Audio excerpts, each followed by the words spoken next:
Hello বন্ধুরা, আশা করি তোমরা সবাই ভালো আছো। আজকে আমি করব মুসুরির ডাল দিয়ে শশার পাতলা ঝোল।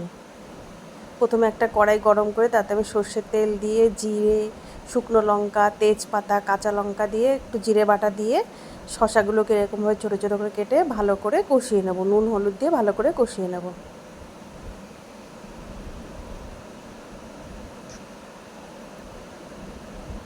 শশাটাকে ভালো করে কষানো হয়ে গেলে আমি আগে থেকে ভেজে রাখা চিংড়ি মাছ আর জল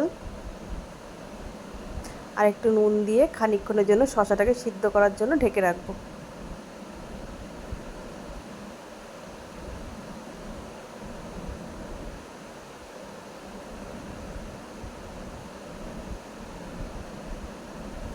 তারপর শশাটা সিদ্ধ হয়ে গেলে আমি আগে থেকে ভেজে রেখেছি মুসুর ডালের বড়া, সেটা দিয়ে একটু চিনি দিয়ে ভালো করে নাড়িয়ে চাড়িয়ে নামিয়ে নেব।